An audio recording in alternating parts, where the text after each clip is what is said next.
I woke to the smell of burned circuitry. It was a familiar ghost, the kind that haunted any place where humanity tried to claw its way back. It was the scent of failure, of overtaxed generators and ambitions that outstripped the available copper. That morning, it was particularly strong, clinging to the damp wool of my blanket and mixing with the ever-present odor of wet earth and mildew that defined our little settlement of Havenwood. For a long time, that was my world, the smell of dirt, the taste of boiled mirelurk meat, and the sight of the same 27 faces etched with the same quiet desperation. My name is Carvedell.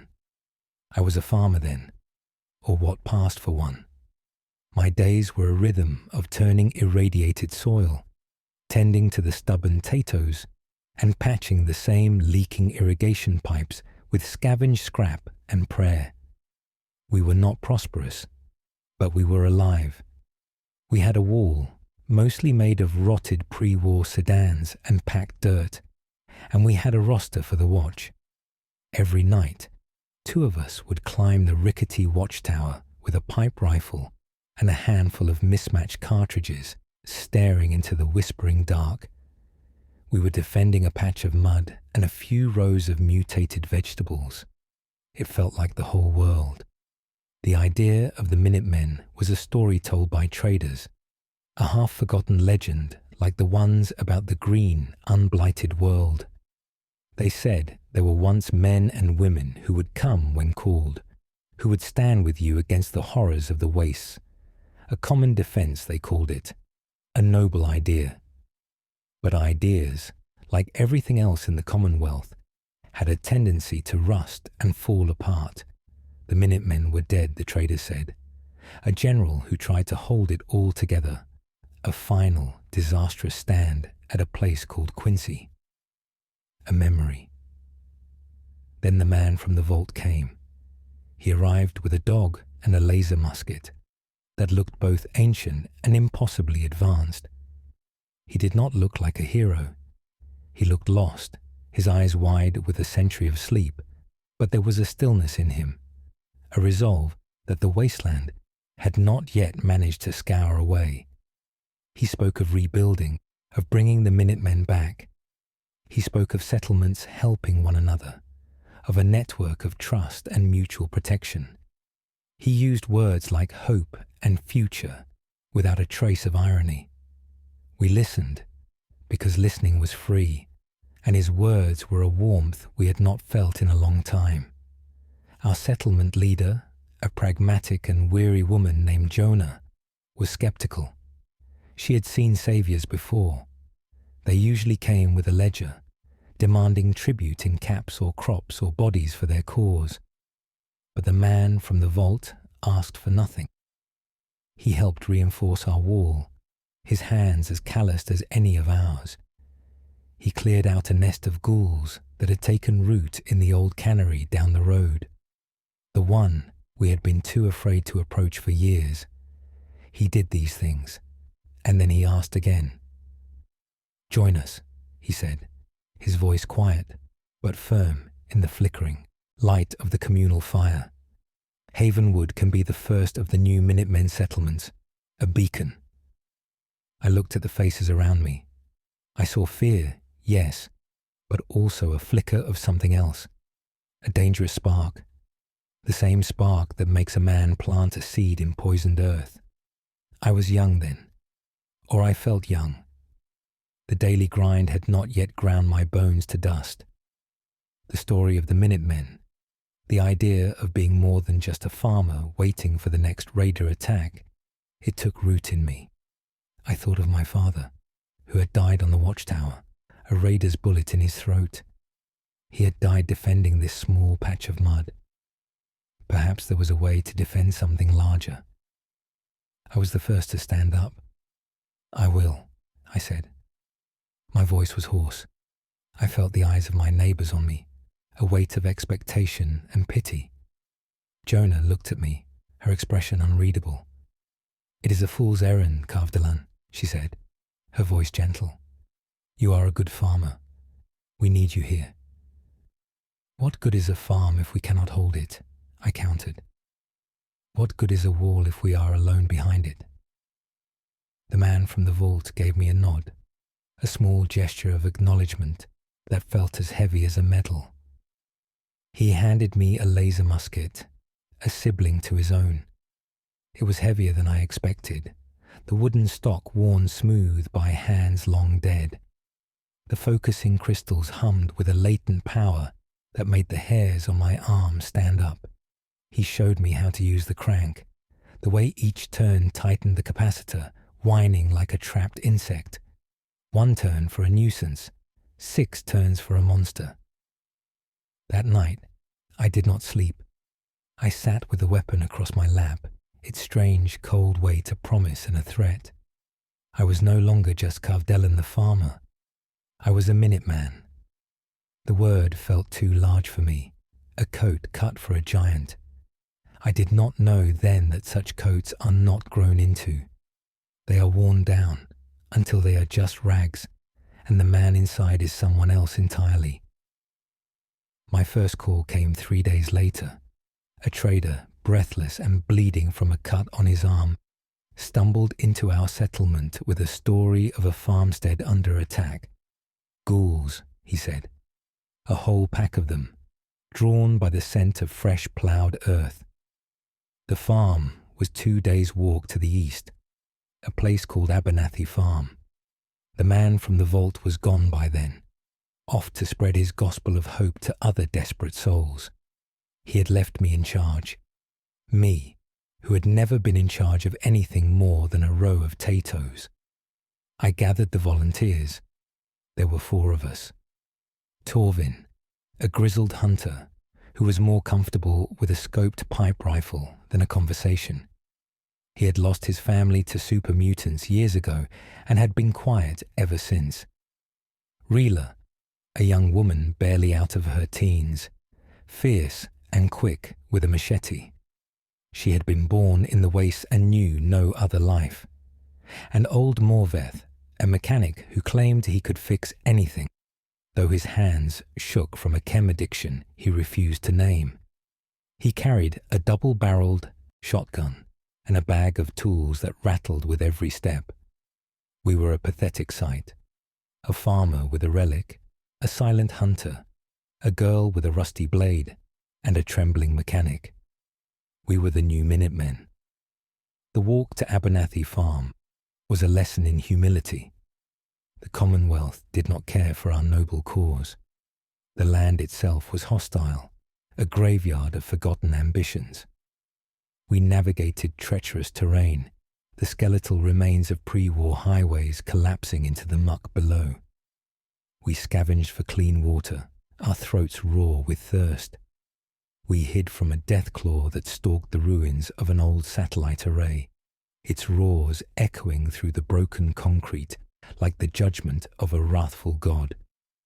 We huddled together at night, the fire low, listening to the chittering of unseen things in the darkness.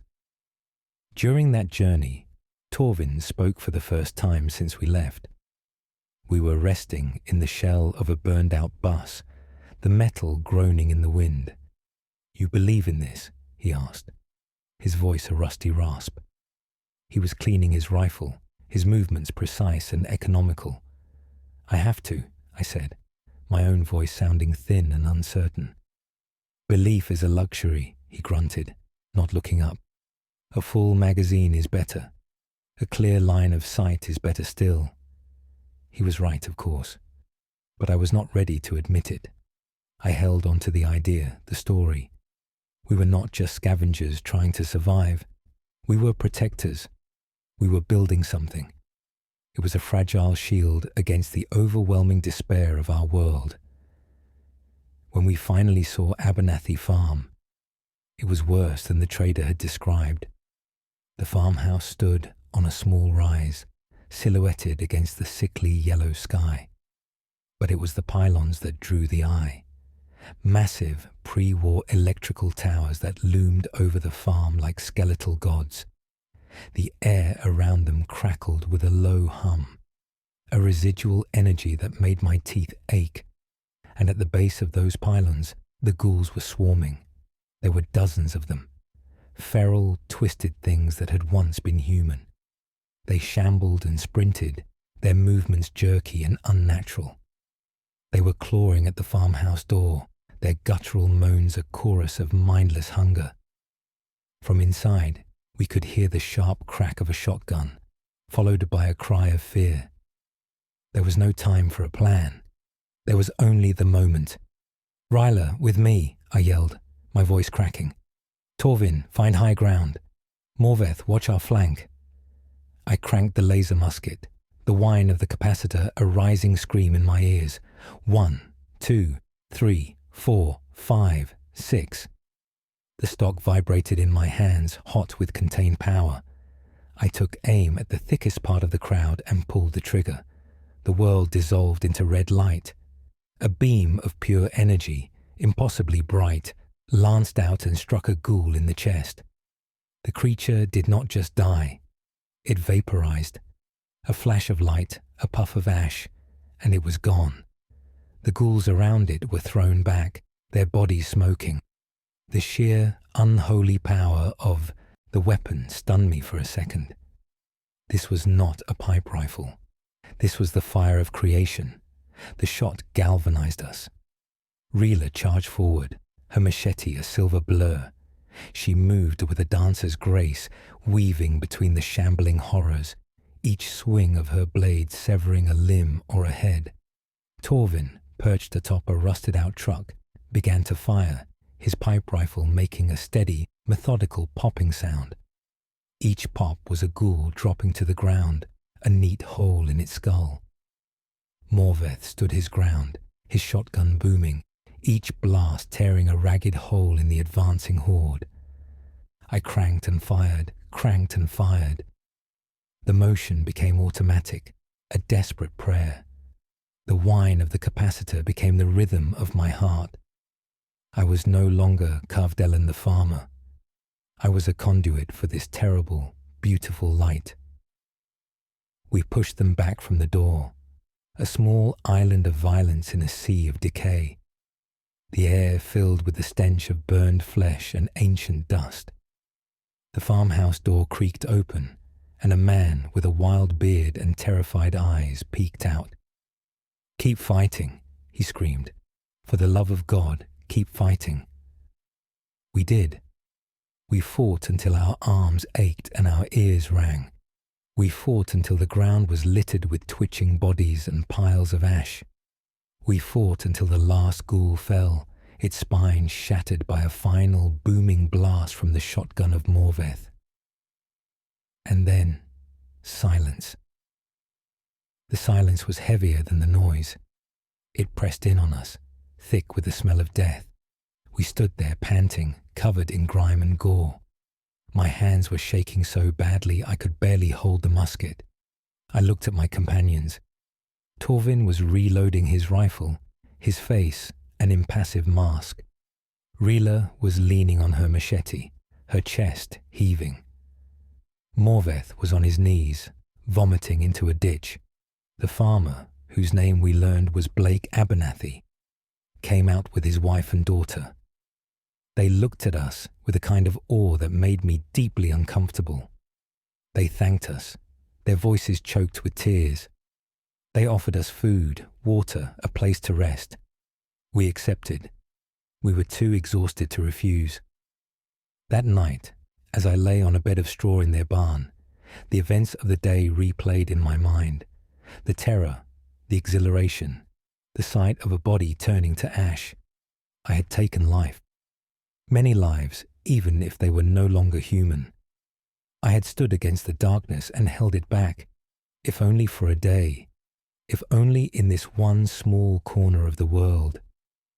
For the first time, the coat felt like it might fit. I was a Minuteman, and I had answered the call. I did not know, in the simple pride of that moment, that answering the call was the easy part. It is what comes after. The endless calls, the dwindling supplies, the fading hope that grinds you down to nothing. The victory at Abernathy Farm was not a beginning. It was an ending. the end of the man I used to be. The return to Havenwood was a stark contrast to the journey out. We walked with a new purpose, a confidence born of survival. We were no longer four disparate souls. We were a unit, forged in the crucible of combat. The Wasteland still whispered its threats, but they seemed less daunting. We had faced the Horde and won. Torvin was still silent, but his silence now felt companionable rather than cold. Rila walked with a swagger she had not possessed before. Even Morveth, though still pale and shaky, held his head a little higher. He had not run. He had stood his ground. When we arrived back at our settlement, the news of our success had preceded us, carried by a fast-moving trader. The reception was something I had never experienced. People clapped me on the back.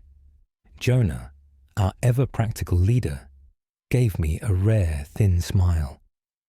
"You were not a fool after all, Carvedell," she admitted, and for her, it was the highest praise. More of the younger settlers came forward, asking to join. They saw the glory, the victory. They did not see the cost. They did not see the twitch in my trigger finger that would not go away, or the way Morveth's hands shook even more violently now. Our little militia grew.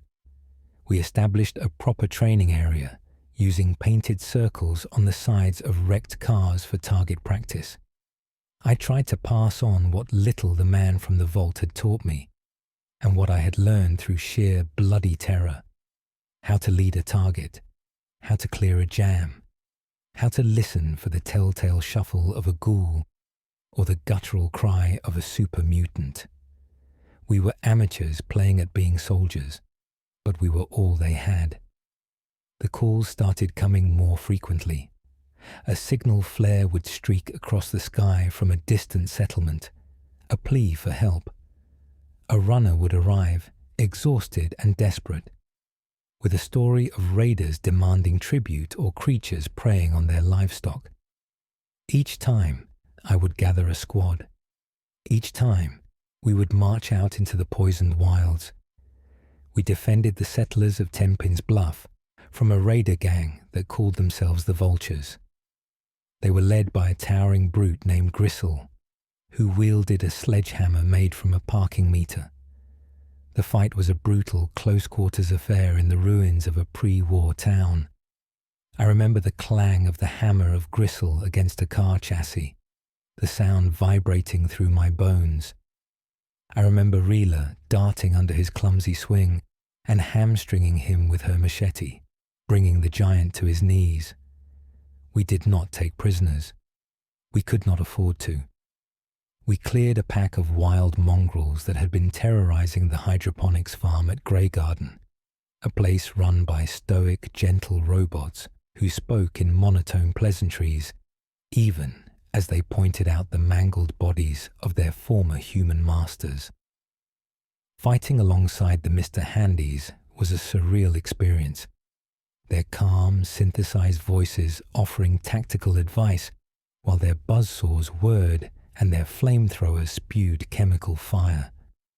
One of them, a Supervisor White, thanked us politely for our efficient extermination services before returning to its duties tending the mutfruit trees. With each victory, our reputation grew. The name of the Minutemen was spoken again in the Commonwealth, not as a dead legend, but as a living thing. More settlements pledged their allegiance, offering food, supplies, and recruits. We were building the network the man from the vault had dreamed of. From the outside, it must have looked like a renaissance, a new dawn of order and cooperation. From the inside, it was a constant struggle against entropy. For every rifle we scavenged, another would break down, its parts irreplaceable. For every box of ammunition we found, we would expend 2 more defending a trade caravan. For every new recruit who joined, an experienced veteran would fall, leaving a hole in our ranks that could not be easily filled. We were patching a crumbling dam with our bare hands, and the floodwaters were always rising. The human cost was the worst. I kept a list of the fallen. At first, it was just a few names on a scrap of paper tucked into my journal. Torvin was one of the first. We were ambushed by gunners on a bridge. A sniper's round took him through the throat. He did not make a sound, just collapsed in a heap, his ever-present rifle clattering on the asphalt. He had been a man of few words, and he died with none at all. I took his rifle. It felt heavier than my musket. Then there was Morveth. His addiction worsened with the stress of combat. He started using jet to steady his hands before a fight. It made him fast, but it also made him reckless. During a raid on a super mutant encampment, he charged ahead, his shotgun roaring.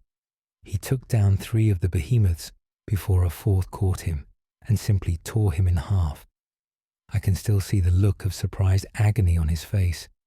It is a face that visits me in my sleep. The list grew longer. The paper became worn and soft from handling. I knew every name, every story. A farmer from Starlight Drive-In, a girl from County Crossing, a trader from Bunker Hill. Each one was a failure. My failure. I was the one who sent them out. I was the one who promised them we could make a difference. The settlements themselves were a constant source of friction. They pledged support, but their loyalty was thin. When supplies were plentiful, they were our staunchest allies. When the Tatos withered or the water purifiers broke down, they saw us as another mouth to feed, another drain on their meager resources. I spent as much time negotiating disputes over scrap metal and fertilizer as I did fighting raiders. I remember a particularly bitter meeting at Sanctuary Hills, the place the man from the vault had first called home. The leaders of 5 settlements were gathered in a pre-war house, arguing over a shipment of salvaged medical supplies. Blake Abernathy was there, his face hard and uncompromising. He argued his farm was the most exposed, the most deserving. A man named Jarveth, from Oberlin Station, whose settlement was built around a treacherous railway line, claimed his people suffered more injuries from the terrain alone. Jonah was there, representing Havenwood, her silence a judgment on them all. "We all bleed," Jarveth snarled, slamming his fist on the table. "My people need those stimpaks." "And my daughter," Blake shot back. "What if the ghouls return? Your biggest threat is a rusty nail. Mine is a tide of hungry dead."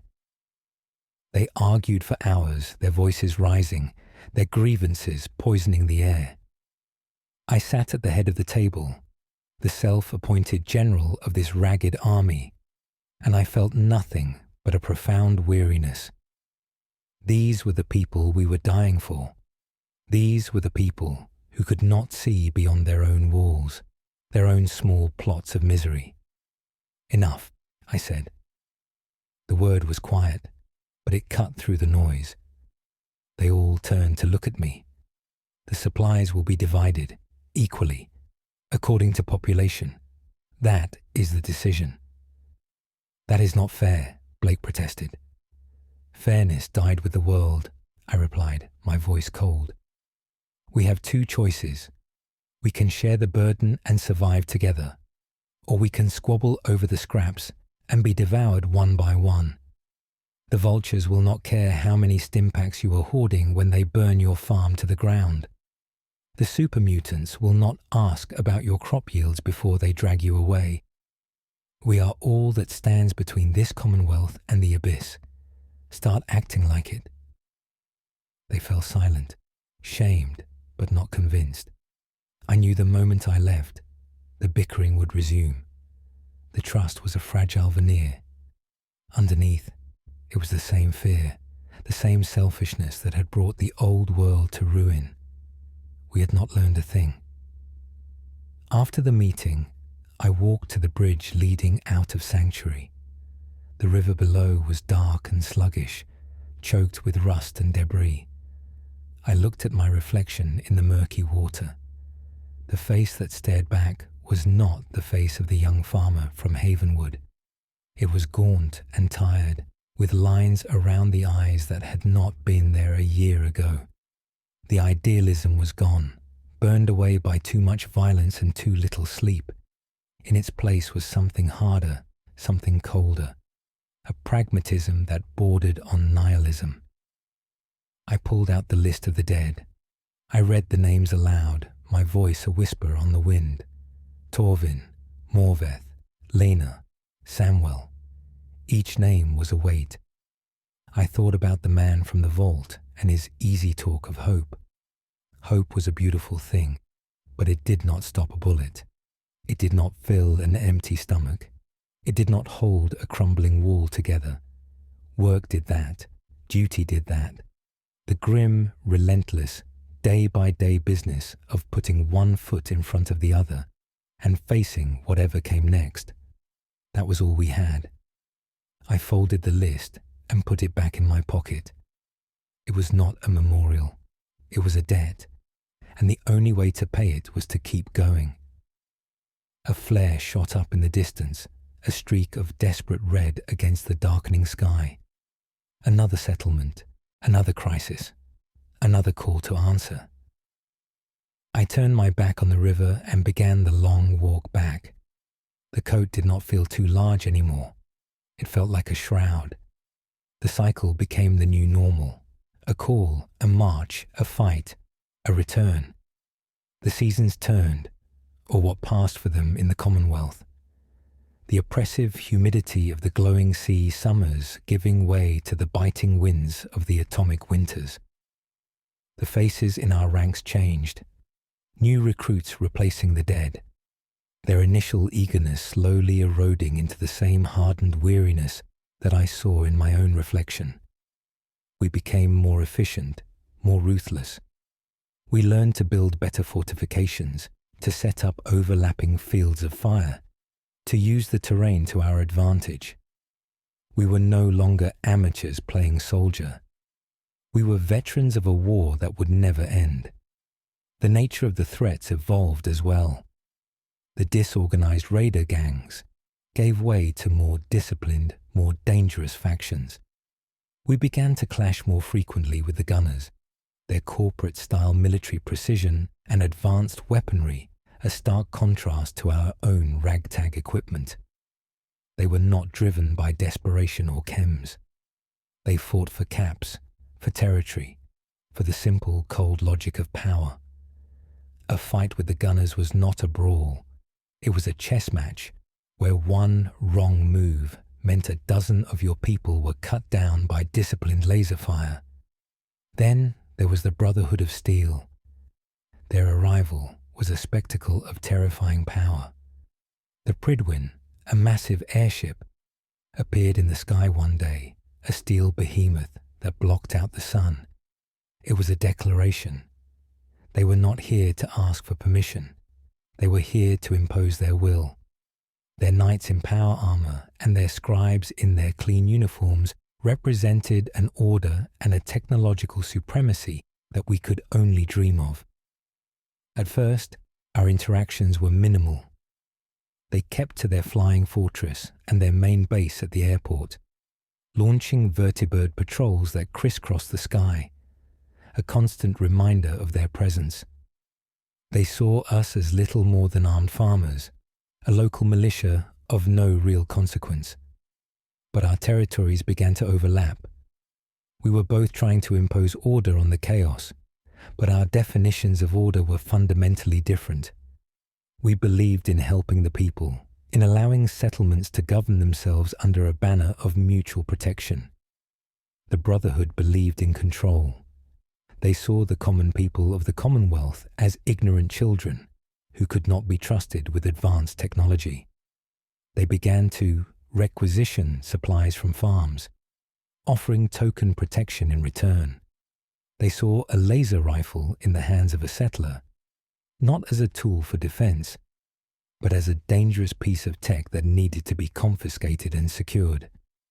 The first major point of conflict came over a settlement called Warwick Homestead.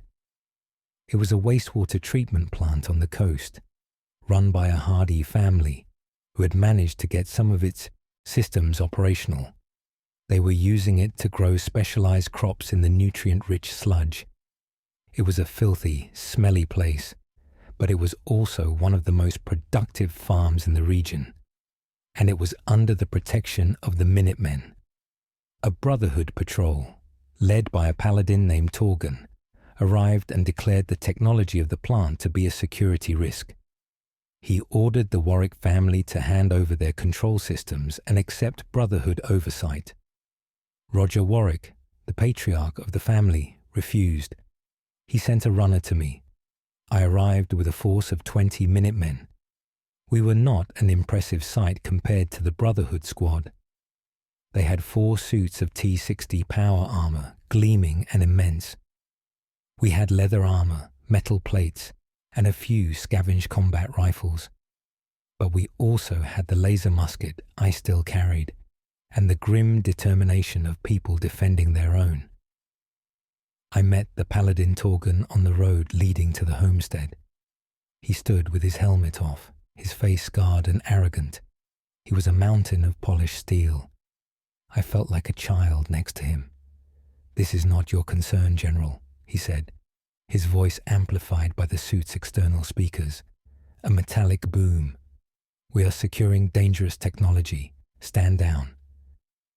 "This settlement is under the protection of the Commonwealth Minutemen," I replied, my own voice sounding frail and human. "The technology here is feeding people. It is not a threat. Any technology not under Brotherhood control is a potential threat," Torgan stated, as if reciting from a textbook. "The people of the Wasteland are not responsible enough to wield such power. We saw what their irresponsibility did to the world." "You see a machine," I said, gesturing back at the homestead. "I see a family. You see a threat. I see a source of food that is keeping hundreds of people alive. You will not take it from them." The paladin let out a short, humorless laugh. The sound scraped like metal on stone. "You and what army? You are farmers with guns. We are the Brotherhood of Steel.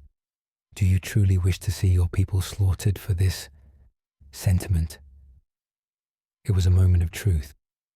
Behind me, my Minutemen were shifting nervously, their eyes fixed on the power armor. They were scared. I was scared. The sheer disparity in our strength was a physical presence, a crushing weight. But I looked past Torgan, at the faces of the Warwick family watching from their wall. I saw the fear in their eyes, but also a desperate plea. They had placed their faith in us. If we backed down now, the idea of the Minutemen would be broken forever. We would be just another gang, preying on the weak and running from the strong. I raised my laser musket and aimed it at the center of the chest plate of the paladin. The whine of the crank was deafeningly loud in the sudden silence. "We will not stand down," I said. The face of Torgan hardened. He lowered his helmet into place. The hiss of the seals a final, definitive sound. His visor glowed with a faint red light. "So be it. Ad Victoriam." The fight was short and brutal. It was a massacre. Their power armor was nearly impervious to our pipe guns. The bullets sparked and ricocheted off the steel plates. Their laser rifles, in contrast, cut through our armor like it was paper. A Minuteman next to me screamed as a red beam burned through his chest, leaving a cauterized, smoking hole. He fell without a sound. But we were not fighting on an open field. We were fighting in our territory. Roger Warwick and his people opened fire from the walls of the homestead, their hunting rifles adding to the chaos. Reeler, now my second in command, led a team through the sewer pipes, emerging behind the Brotherhood squad. The sudden attack from the rear sowed just enough confusion. I poured everything the laser musket had into the chest of Torgan. The first 5 shots barely seemed to scratch the paint. On the 6th, a fully charged blast, the metal glowed cherry red. He stumbled back a step, his armor's integrity compromised. He raised his own weapon, a Gatling laser, its barrels beginning to spin with a terrifying whine. In that instant, a figure I did not recognize vaulted over a concrete barrier. It was a woman, clad in dark form-fitting armor, a strange symbol on her chest. She moved with an impossible speed and grace. She was carrying a high-tech pistol that fired bolts of blue energy. She put 3 rounds into the exposed fusion core on the back of the power armor of Torgan. The paladin froze. A high-pitched alarm began to shriek from his suit. He had just enough time to look down in confusion before the core went critical. The explosion was immense, a miniature sun that engulfed him and the 2 knights closest to him. The shockwave threw me from my feet. When the smoke cleared, the remaining Brotherhood knight was being systematically dismantled by the mysterious woman and her allies, who seemed to materialize from the shadows. They were from the Railroad, an organization I had only heard whispers about. They fought with a silent, deadly efficiency that made our own efforts look clumsy and pathetic. The battle was over. We had won, but the cost was staggering. I had lost 7 Minutemen. The ground was littered with their bodies. The Railroad agents, their work done, simply melted away, their leader giving me a curt nod before disappearing into the ruins. They had their own war, and it had only briefly intersected with mine. I stood over the wreckage of the power armor of Torgan. The blast had torn it open like a tin can. Inside, the man was just cooked meat. I felt no triumph, only a deep, chilling sickness. We had stood up to the Brotherhood of Steel. We had killed a paladin. This was not a skirmish. This was a declaration of war. The victory at Warwick Homestead was a Pyrrhic one. We had saved the farm, but we had made an enemy of the most powerful faction in the Commonwealth. The Pridwin now seemed less like a passive observer and more like a predator circling overhead. Their patrols became more aggressive. Vertibirds would buzz our settlements, their miniguns pointed down, a clear message of intimidation. They did not launch a full-scale assault. Not yet. Elder Maxon, their leader, was apparently focused on a greater threat he called the Institute, but we were now on their list. A problem to be dealt with eventually. The incident forced me to confront a terrible truth about what we were building. The Minutemen were conceived as a shield, a way for the common people to protect themselves from the horrors of the Wasteland. But in standing up for ourselves, we had painted a target on our backs. We were no longer just fighting raiders and mutants. We were now players in a much larger, more dangerous game. A game with factions that had ideologies, armies, and resources that dwarfed our own. The weight of leadership became almost unbearable. Every decision was now fraught with geopolitical consequences. Should we allocate resources to build up defenses against a potential Brotherhood attack, or use them to answer a plea for help from a settlement on the other side of the map? Do we arm our settlers with better weapons, knowing the Brotherhood might see it as a provocation? The simple morality of our early days, help those in need, was now complicated by a web of alliances and enmities.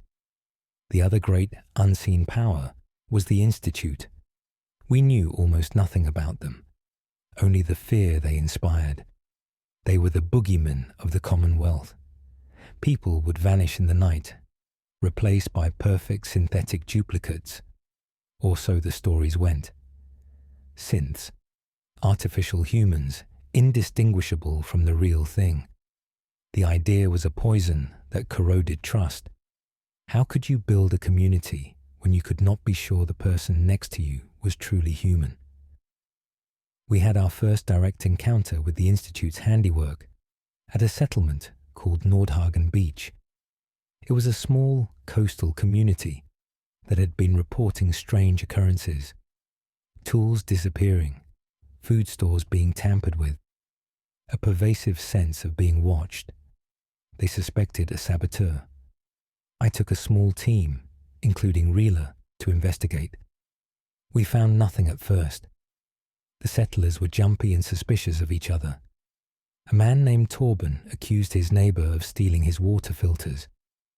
The neighbour accused Torben of poisoning his crops. The paranoia was so thick you could taste it. The truth was revealed late one night. We had set up a watch, and I was on duty with Reela. We were sitting on a dune overlooking the shacks, the sound of the irradiated ocean a soft, rhythmic hiss. Suddenly, one of the settlers, a man named Valen, walked out of his shack. He moved stiffly, unnaturally. He walked to the settlement's main water pump and began to dismantle it with a strange, single-minded focus. "Valen, what are you doing?" I called out, my hand going to my rifle. He did not respond. He did not even look at us. He simply continued his work, his movements precise and efficient. We approached him cautiously.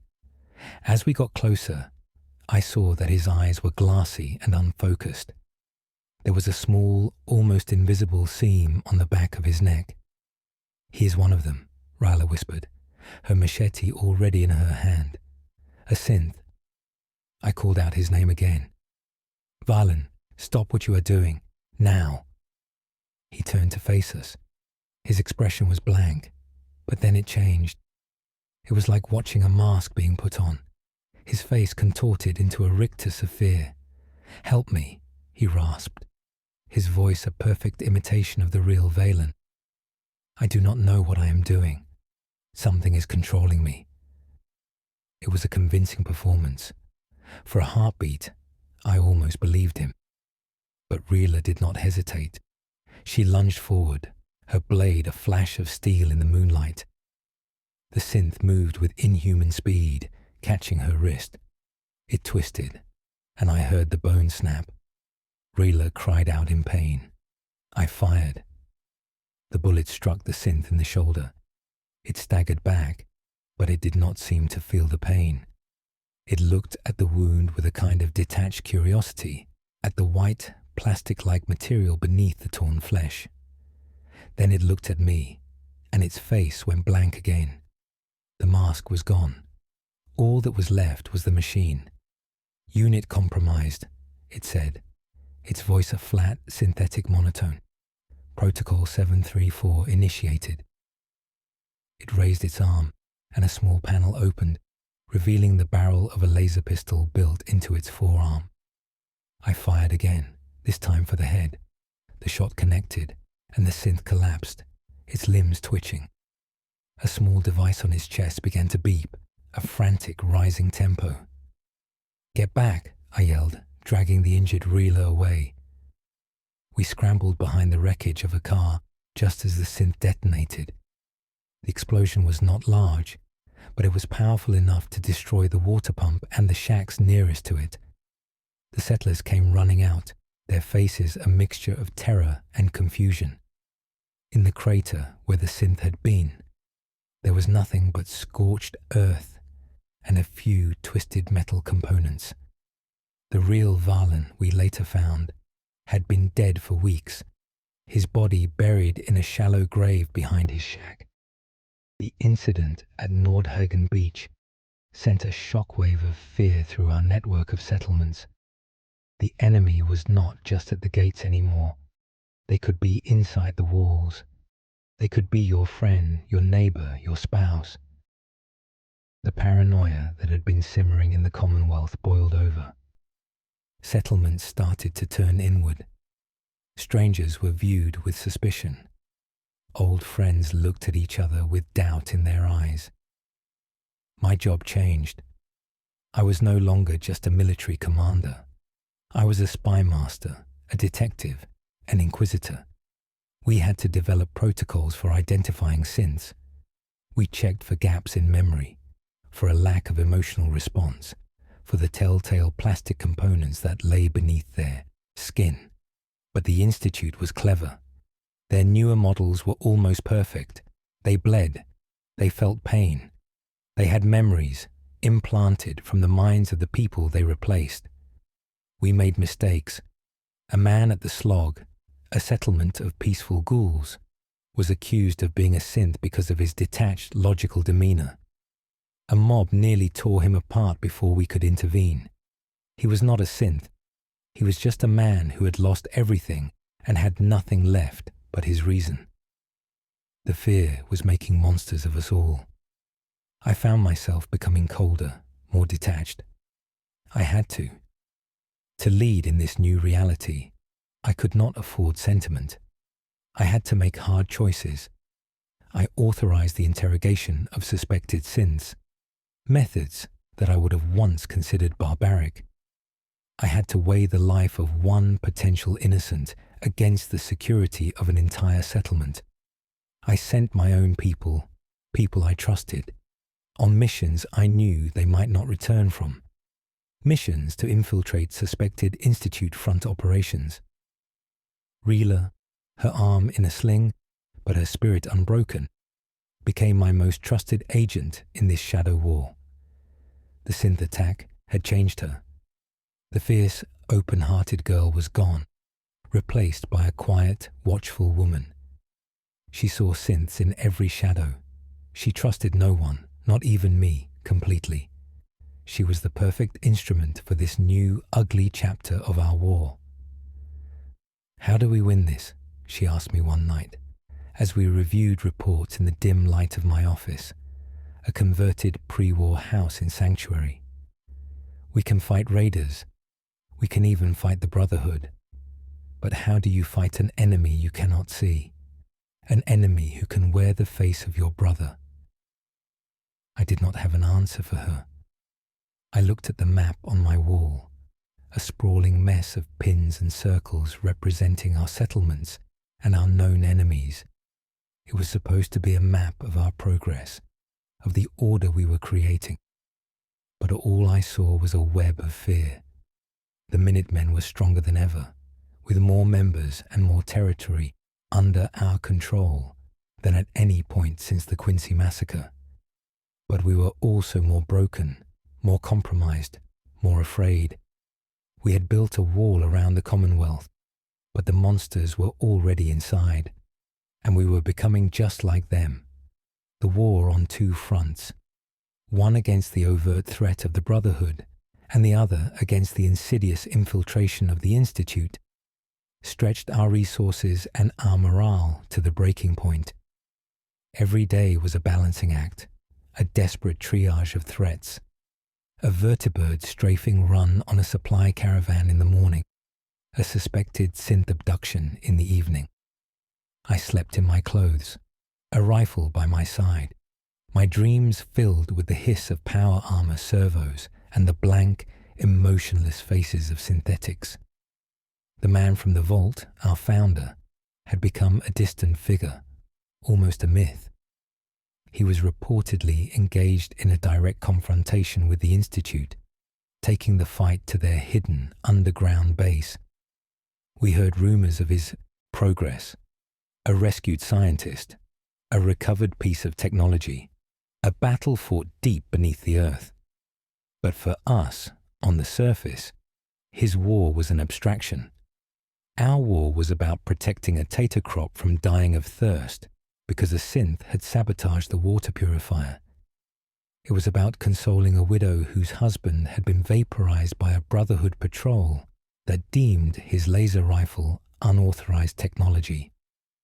The soul of the Minutemen was being eroded, one small compromise at a time.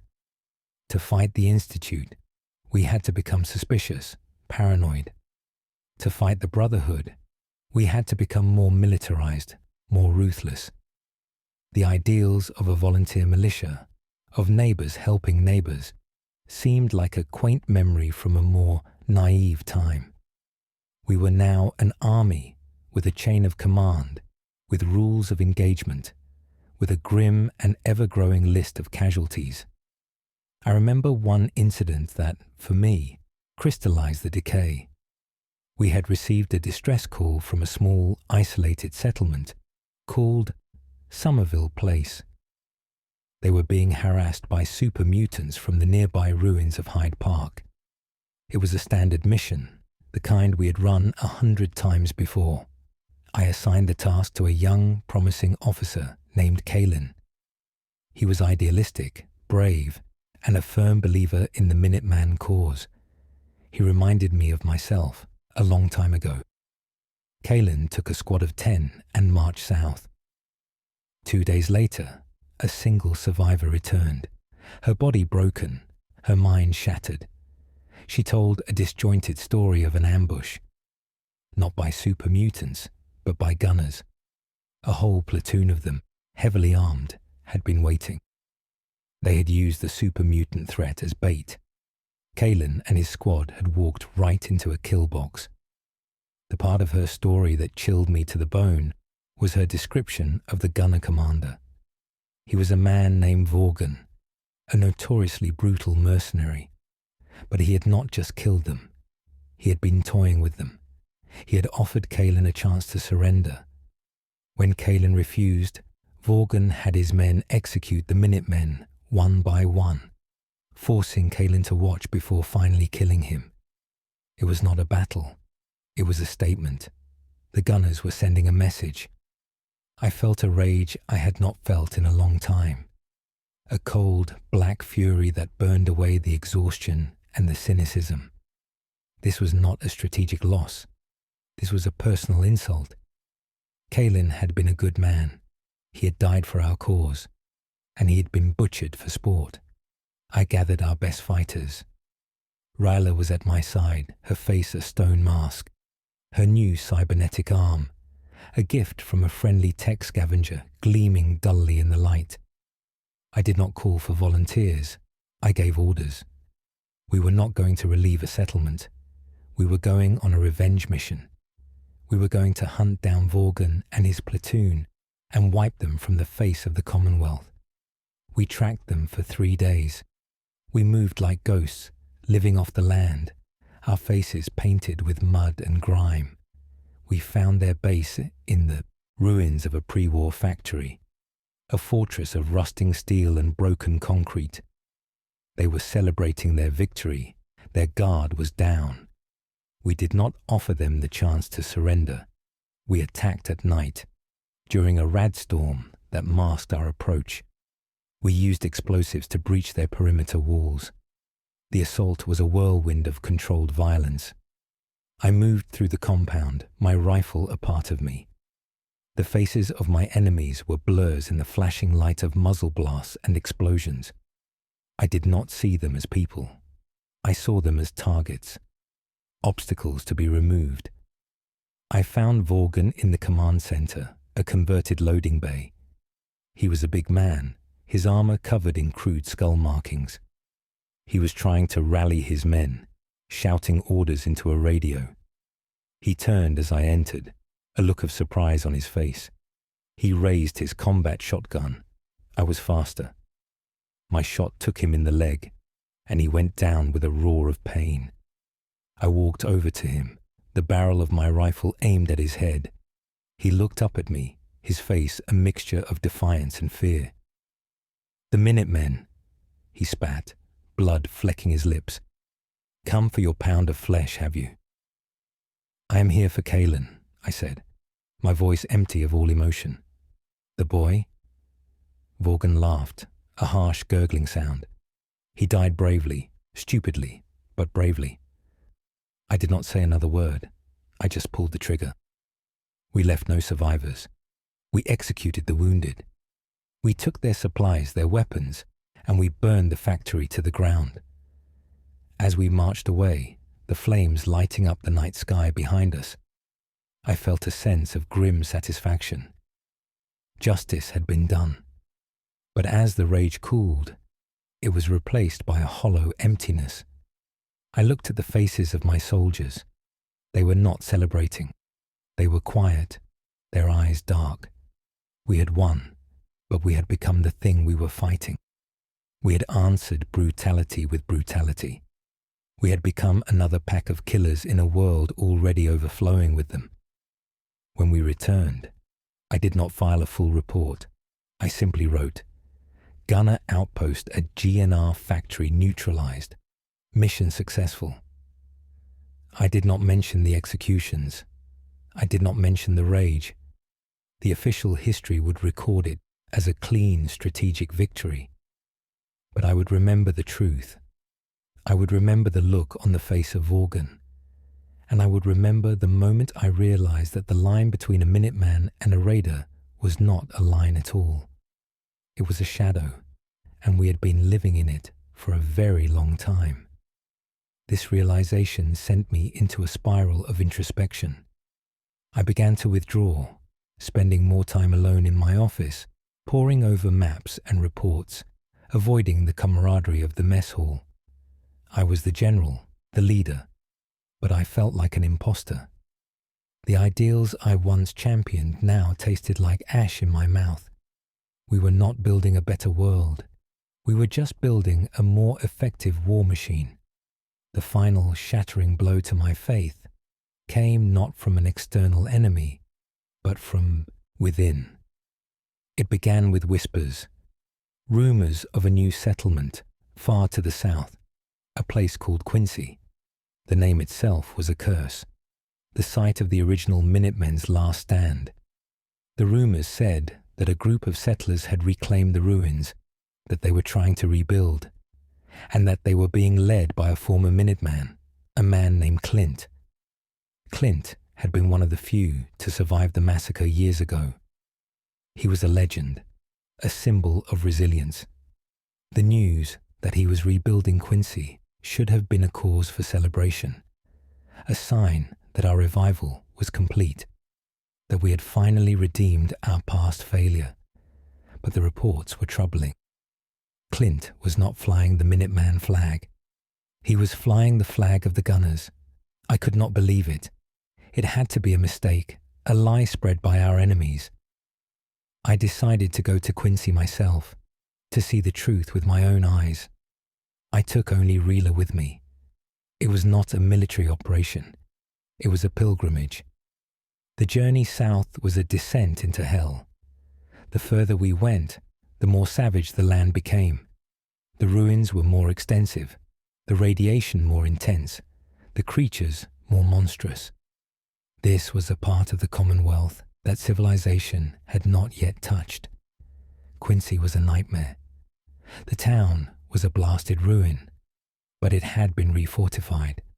The walls were manned not by settlers, but by disciplined gunner mercenaries. And from the highest point, the old church steeple, the gunner flag, a fist clutching a wad of cash, waved in the wind.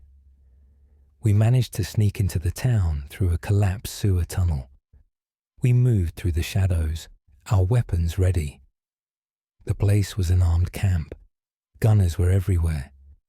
But there were civilians too. Families, children. They looked well-fed, well-clothed. They did not look like prisoners.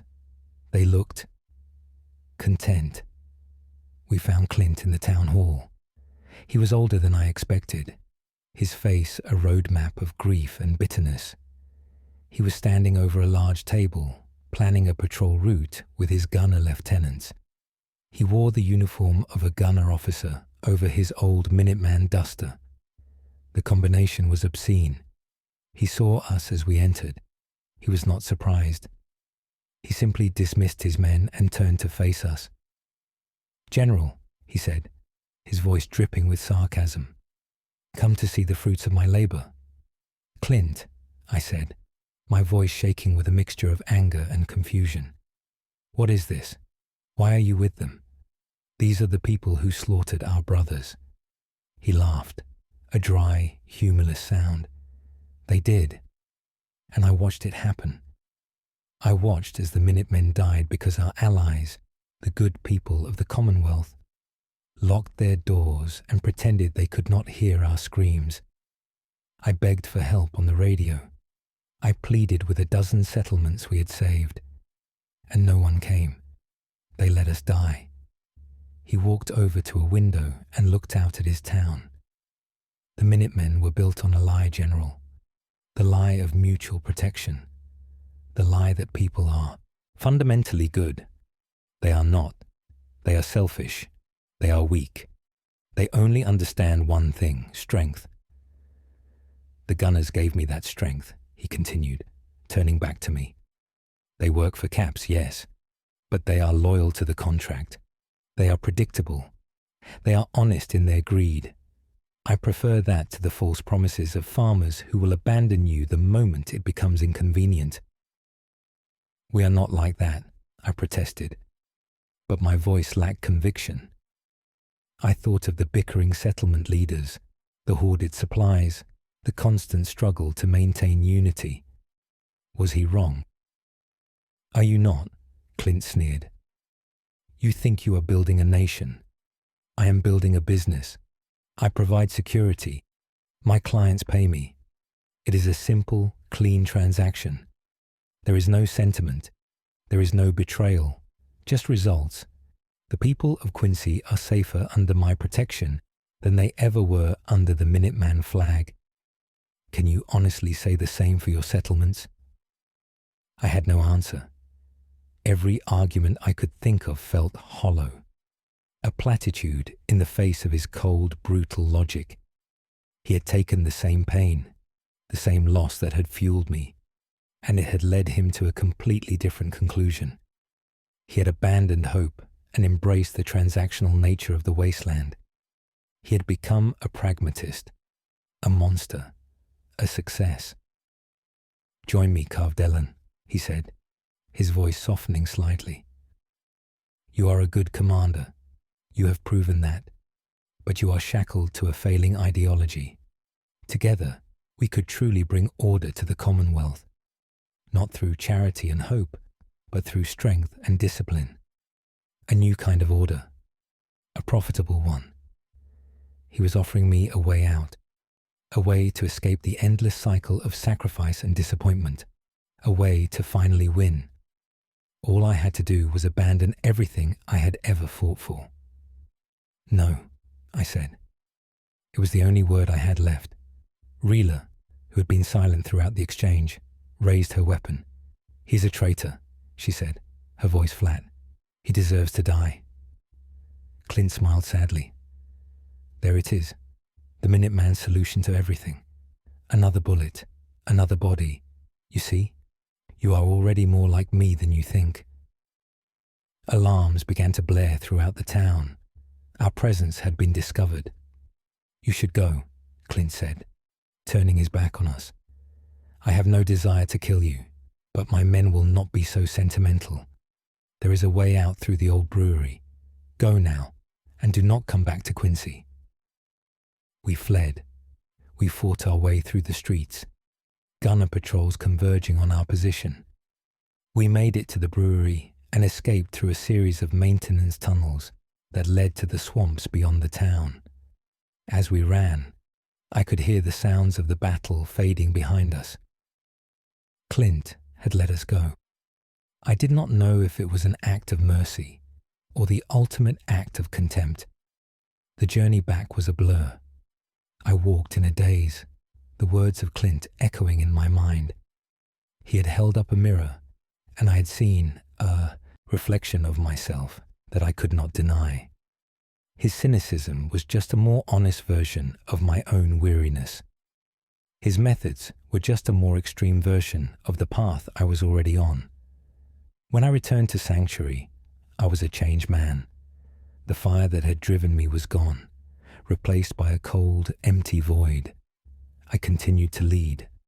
I continued to issue orders, to plan defenses, to send men and women out to fight and die. I did it because it was my function. It was what I did. But the belief, the purpose, was gone. I was no longer a farmer or a hero or a general. I was a ghost, haunting the halls of a movement that was already dead. It just did not know it yet. We had won the battles, but we had lost the war for our own soul. The Commonwealth would be saved perhaps, but we, the Minutemen, were already damned. The system we had built, the network of settlements and supply lines, the army we had forged, it all ran on its own momentum now. It did not need my faith. It did not need my hope. It only needed a body to sit in the general's chair and sign the orders. And I was that body. I became a functionary of the machine I had created. My days were filled with the minutiae of command. I reviewed patrol schedules, allocated ammunition, mediated disputes, and signed condolence letters. The letters were the worst part. I would sit at my desk, a stack of blank forms in front of me, and try to find words that meant something. He died a hero. She served the Commonwealth with honor. Your sacrifice will not be forgotten. They were all lies. They were pleasantries designed to mask the ugly truth, that a life had been extinguished for the sake of a failing idea, and that their sacrifice would be forgotten, swallowed by the endless grinding needs of the war. I saw fewer and fewer people. Rila tried to reach me, her good hand resting on my shoulder, her cybernetic one clenching and unclenching at her side. She would try to talk about our next move, about strategy, about the future. But her eyes were full of a concern that was not tactical. She saw the emptiness in me. "What is wrong, Carvedell?" she asked one evening, finding me staring at the map, though my eyes were not focused on it. "We are winning. The Institute is on the run. The Brotherhood respects our borders now. The people are safer than they have been in a century." "Are they?" I asked, my voice a hollow echo in the quiet room. "Or have we just replaced one set of monsters with another? We have become the authority, the power, and what has it made us?" She had no answer. She knew what I meant. She had been there. She had seen the compromises, the brutal necessities. She had pulled the trigger on wounded men and interrogated suspected synths. She was a product of the same machine that had consumed me. I began to walk.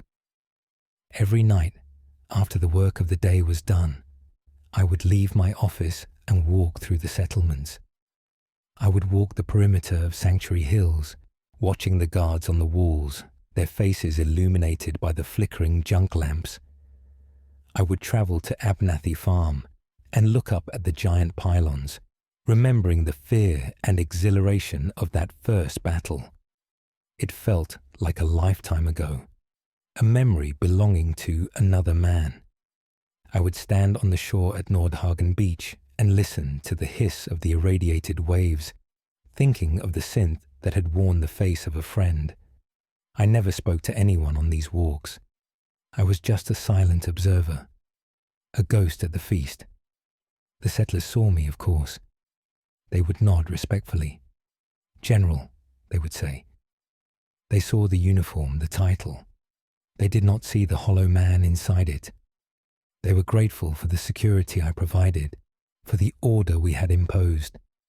They did not understand the cost of that order. They did not understand that their safety was built on a foundation of my own damnation. The war with the Institute reached its climax. The man from the vault, our enigmatic founder, led a final, desperate assault on their underground headquarters. We, the Minutemen, provided support on the surface, securing the area around the CIT ruins, where the entrance was hidden. We fought off waves of synths, holding the line while the battle raged beneath our feet. Then came the explosion, a deep, rumbling tremor that shook the very foundations of the world. A plume of smoke and fire erupted from the ground, a funeral pyre for the Institute and all its works. It was over. The greatest threat to the Commonwealth, the invisible enemy that had poisoned us with fear and paranoia, was gone. There were celebrations. In every settlement, people cheered. They lit bonfires. They sang songs. They hailed the man from the vault as a hero. They hailed the Minutemen as their saviors. I stood on a rooftop overlooking the ruins, the cheers washing over me, and I felt nothing. It was just another problem solved, another entry in a ledger. With the Institute gone, the Commonwealth entered a new era. A fragile peace began to take hold. The Brotherhood of Steel, their primary enemy defeated, became more insular, their ambitions checked by our own established power. The raider gangs were scattered and broken. The super mutant threat was contained. For the first time, there was a sense of real, lasting hope. My role became even more administrative. I was no longer a general at war. I was a governor, a politician. I oversaw the establishment of trade routes, the drafting of laws, the creation of a provisional council with representatives from all the major settlements. We were building a government, we were building a future, and I was completely empty. The man I had been, the farmer from Havenwood, who believed in a simple idea of helping his neighbours, was long dead. He had died on a bridge with Torvin. He had died in a factory with Kalen. He had died in a town hall in Quincy, listening to the words of a traitor who spoke a terrible truth. What was left was a shell, a man defined only by his function. I attended the council meetings. I listened to the debates about taxation and property rights. I watched the new society taking shape, a society I had bled and killed to create, and I felt like a stranger in a foreign land. The language they spoke, of growth, of prosperity, of peace, was a language I no longer understood. My language was the language of ballistics, of triage, of acceptable losses. One day, a young woman, a new recruit from one of the outlying farms, approached me. Her eyes were bright with the same naive idealism I once had. "General," she said, her voice full of awe, "I just wanted to thank you. My family, we would not be alive without you. You saved us all. You built all of this." She gestured around at the bustling marketplace of Diamond City, where the council was meeting. At the merchants hawking their wares, the children playing in the street, the guards walking their posts with a confidence born of peace. I looked at her, and for a moment, I tried to see what she saw. I tried to feel the pride, the sense of accomplishment, but I could not. All I could see were the ghosts, the faces of the dead, their eyes accusing me. All I could hear was the echo of gunfire, the screams of the dying. I could not speak. The words would not form. What could I say to her? Could I tell her that this peace was paid for with a currency of souls, and that mine was the first one spent? Could I tell her that the uniform she wore with such pride was a shroud? I simply nodded, a small, almost imperceptible gesture. Then I turned and walked away, leaving her standing there, her expression of hero worship slowly turning to one of confusion. I walked out of the city. I did not stop. I walked past the farms and the settlements we had protected. I walked through the ruins we had cleared. I walked until the sounds of civilization faded behind me, replaced by the whisper of the wind through broken buildings. I do not know where I am going. I am still wearing the uniform. I am still carrying the rifle. The habits of a lifetime are hard to break. Sometimes I encounter a traveler in need, a caravan beset by mongrels. I intervene. I do what needs to be done, silently, efficiently. Then I move on. I do not ask for thanks.